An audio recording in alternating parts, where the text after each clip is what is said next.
This video looks at Germany in 1900 and is Unit 1 of the course on From the Kaiser to the Führer. This unit looks at the creation of Germany, the German constitution, and the way in which the German government was initially set up. It'll explain how Germany was created in 1871 and will cover the constitution, which is the set of rules which set out the powers and responsibilities of different groups in Germany.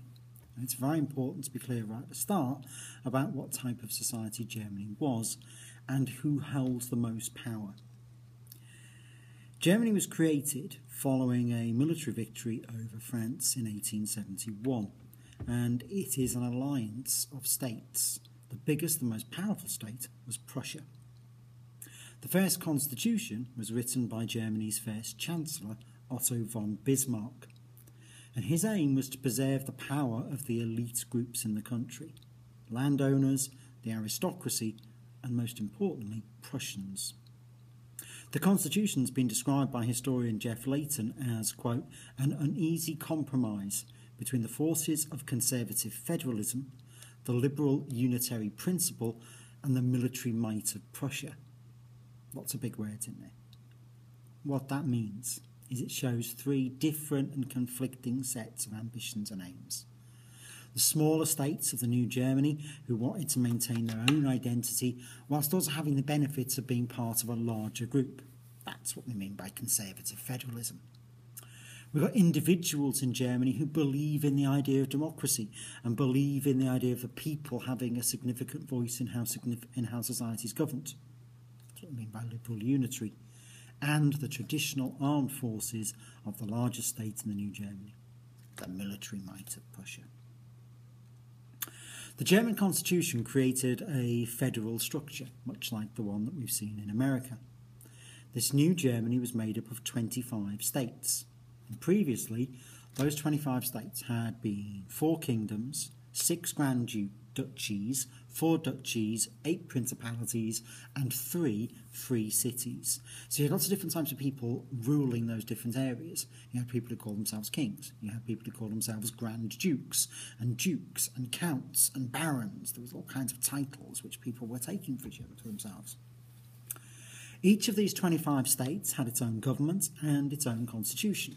And there was a huge variety amongst those states, from some where they had universal suffrage democracies, where everybody had the right to vote, to some which were 17th century absolutist monarchy dictatorships.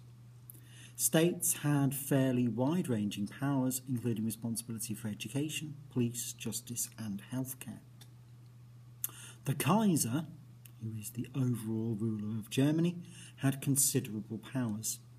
He was always the Prussian king.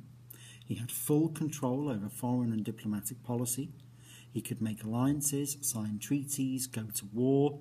He was the commander-in-chief of the armed forces, appointed and dismissed the chancellor.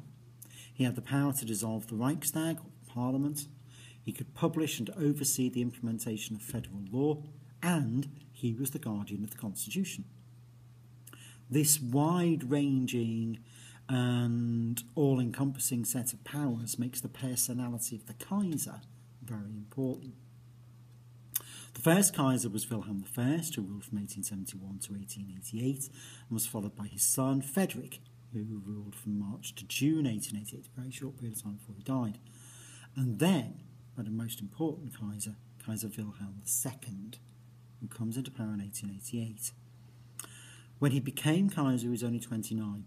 And his personality has a huge impact on the way Germany develops. He was a poor decision maker. He had a short attention span.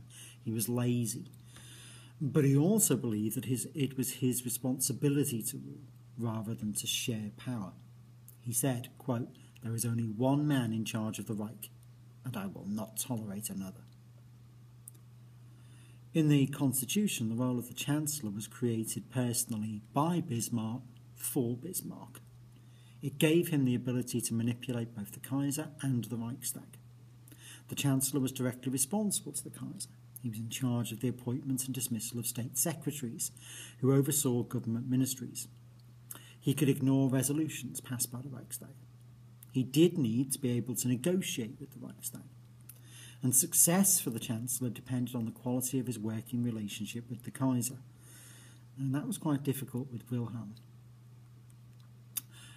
Under Wilhelm, there were two key men who were Chancellor. Between 1900 and 1909, it was Prince Bernhard von Bülow, and from 1909 to 1917, it was Dr. Theobald von Bethmann-Hollweg.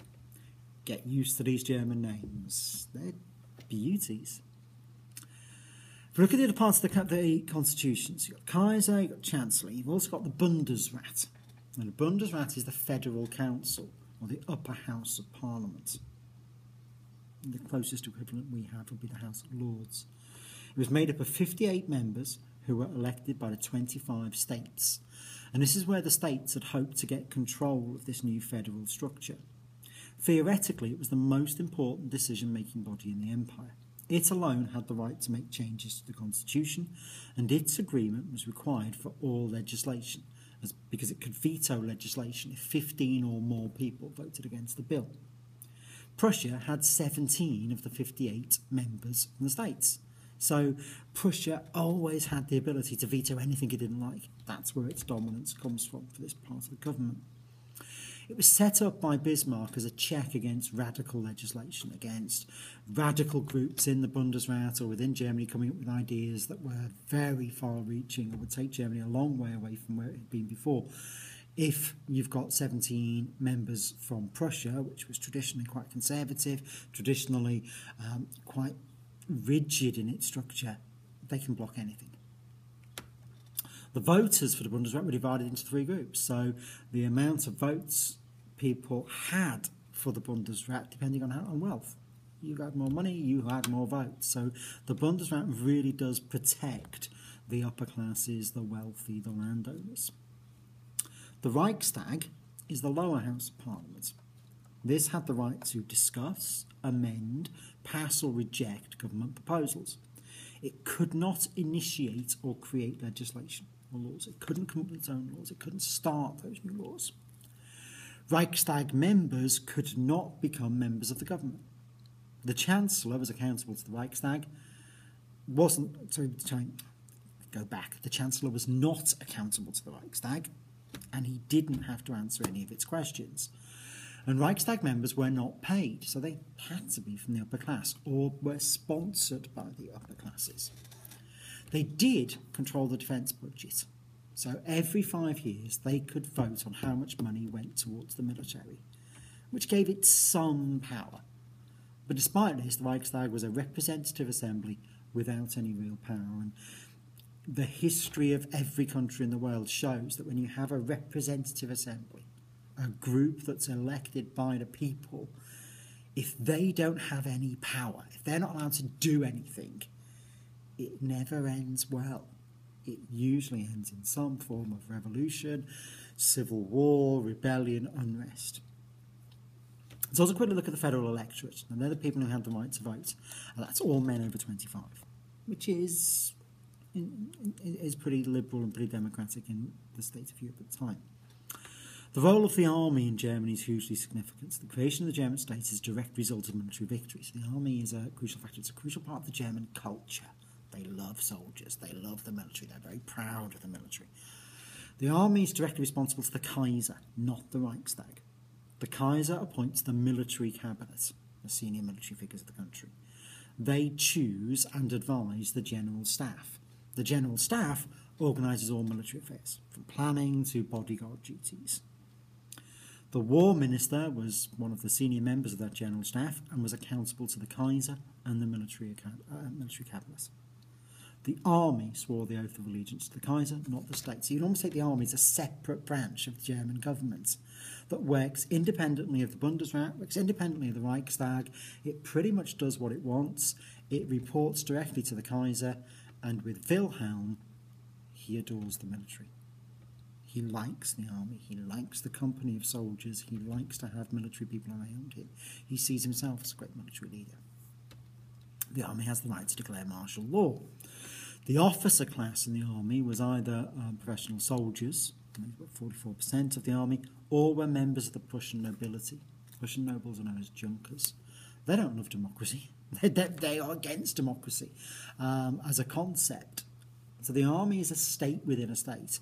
It has little or no outside interference except from the Kaiser. And it has lots of opportunities to influence the Kaiser. Bismarck had the support of the army and so could manage this situation. Later chancellors didn't. The Kaiserreich, which is what we call Germany under Wilhelm, bore the stamp both of its creator, Bismarck, and the circumstances of its creation. However, by 1888 it was already clear that there were serious flaws in this system. The structure of power was incoherent, it was confused. Once William II became Kaiser, all of the problems within it became exacerbated. He was an emperor who was unprepared to sit on the sidelines, and the weaknesses of the role of the Chancellor then became clear. The Chancellor was solely responsible to the Emperor, and this was bound to lead to confrontations and problems when the Kaiser and the Chancellor didn't get on. It works if they get on and they share a common purpose and a common set of principles. When they're in opposition to each other, this system can't work. And as we see over the next few units, Germany has some big problems going towards it. Thank you very much. Please go back and look at your notes on this section, add detail to them. Thank you very much.